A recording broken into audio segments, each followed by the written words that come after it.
I give the Liberals a lot of flack, and rightly so, because they are, after all, the ones who sent me and my mates to war, and some of us never came back. Some of us came back damaged. The centre, Blairism, Blairites and the people around him who did that. As soon as the flights to Kabul are suspended, the centrists are suddenly war horny. War.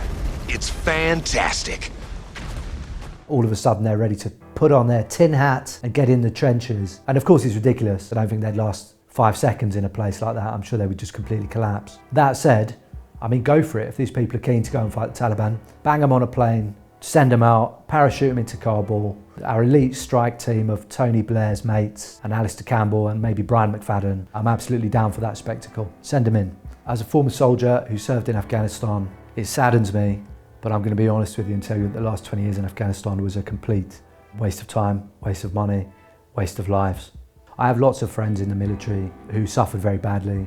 I know people who died in Afghanistan, friends who took their lives. I sympathise with those people because they are my people. They're part of my composition. I was a soldier and I have sympathy with veterans, but I always try and emphasise that wherever the problems we had, we still go home. Afghans are home, and all those problems, they're exacerbated by the fact they can't get out. The primary victims are always going to be and have always been the Afghans. I was in Afghanistan last year. My main role there was to examine the Zero units, which are militias of Afghan troops run by the CIA, so they're unaccountable to Congress, so they're unaccountable to the Afghan government. We're involved in various atrocities. We spoke to people in Jalalabad, the family of 4 brothers who were murdered, and weapons were dropped on their body to frame them as terrorists. They weren't involved in the insurgency at all.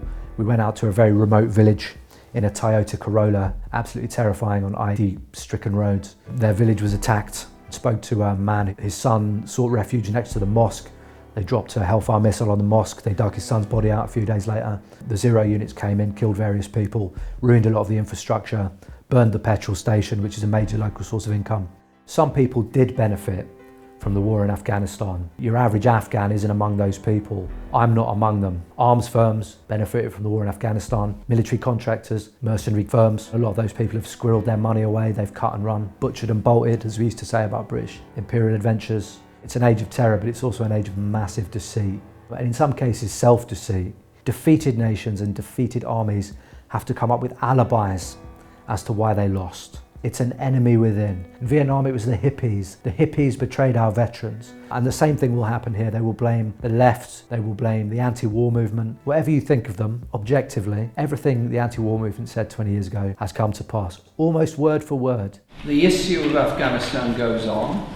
The deaths continue, the soldiers continue to die, the war is clearly unwinnable. The real culprits, the liars and the deceivers, the press barons, the arms firms, the politicians, with honourable exceptions, all of whom have come out of this scot-free.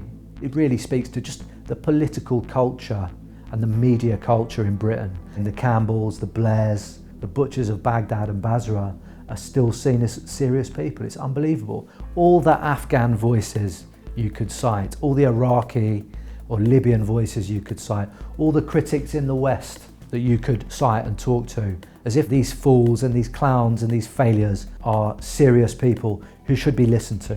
Bush's rehabilitation is one strange and sad feature of this. George Bush, Prince Harry, an Afghan veteran, shaking hands, joking on stage. These two are a right pair. There you have the architect of their mutilation and injury. That, for me as a veteran, was particularly irksome. These people have been reconditioned to such an extent, but rehabilitated by liberals. They've reduced him to this slightly eccentric old man who likes painting, and not what he is, which is of course a war criminal. The art community wasn't exactly my base of support when I ran for office.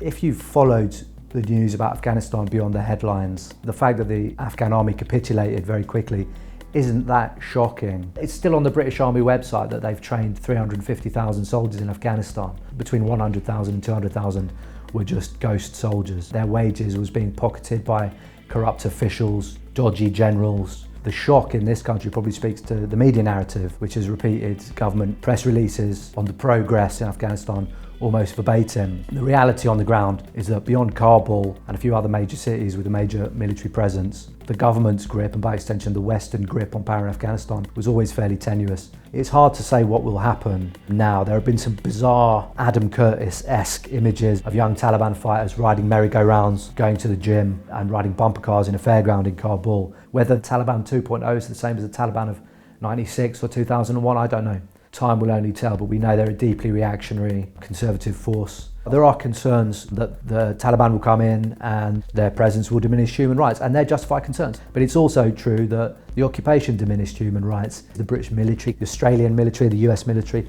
the various murders and massacres of innocent Afghans, the drone war, all of these are human rights issues. The inquiry found credible evidence that 39 Afghan men and teenagers had been unlawfully killed. Allegations include junior soldiers being coerced into executing prisoners to get their first kill, and that weapons were planted on victims to make it look like the killings were legitimate. This man told us about the day his brother was allegedly killed by Australian troops. We were fishing and having a picnic. Around noon, the foreigners carried out their raid. They arrested my brother and took him to a corner. A few minutes later, they shot him in the head 3 times, and once in his stomach.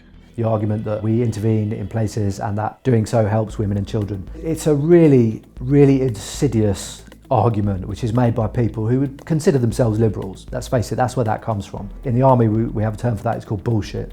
I just don't buy it. And if you are concerned about women, then you would look at places like Saudi Arabia, a close ally, recipient of millions of dollars worth of military equipment. The condition of women in Libya, where after intervention there were slave markets, literal slave markets. Black skin is a commodity in Libya. We're sold at cheap prices like chickens. In Afghanistan, 40% of people who were killed in airstrikes were children. That is our airstrikes. Husbands, fathers, mothers, wives, and many, many children. The youngest was just 3 months old. We tend to see Afghanistan through the prism of Kabul, which is anomalous. It's the centre of foreign military power. When I was in Kabul, I saw girls wearing jeans, women riding bikes, and that's all good. But in the majority of Afghanistan, nothing much changed. And when you occupy a place and bring war to someone's doorstep, all the things that women face, all the prejudices and problems and inequalities that women face normally in everyday life are exacerbated. You're adding to their problems when you bring war and occupation to their country. We have to get away from this idea that the British military or the American military or any military is some kind of lib-fem organisation which is in the business of going around rescuing women. It's profoundly condescending. Even when we look at Afghanistan, the gains which women did make are often attributed to foreign military power, never to the struggles of women in those countries, which has included their resistance to the foreign occupation and the Taliban. These people have fought on 2 fronts to make the few gains that they do have. And I just find that whole line of argument really disingenuous and just insidious. The British establishment, the press barons, the hawks in Labour and the Conservative Party will obviously continue to try and tie themselves to American power. But there is an opportunity here for an even-handed analysis and a reckoning, and that won't come from above. It will have to come from below. This is an opportunity for us to divest from American power, accept the fact the age of pith helmets has gone, move away from the mythology of global Britain and become a sensible, normal country and play an even-handed role in the world. And the first thing we can do to do that is to save as many people as we can, to let as many Afghans who want to come here and can get out come here. These people are in a dire situation because of us. Because of us. The scenes of crowds of people running alongside a military cargo plane will become the defining images of the era, as will the image of a Chinook over the embassy. Of course, it's not literally Saigon, but the parallels are unmistakable. I don't think you can get away from that. If there is one lesson, it is that liberal interventionism is dead. It's done, it's gone, it's over, and we need to find other ways to engage with the world. A key lesson of recent years is that mainstream media isn't doing what it's supposed to do. It's not informing us. Outlets like Double Down News are filling that gap, and it's vital that you support them so we can be informed, we can know what's going on in the world, so that we can make decisions about what we do in the future. So please support Double Down News on Patreon.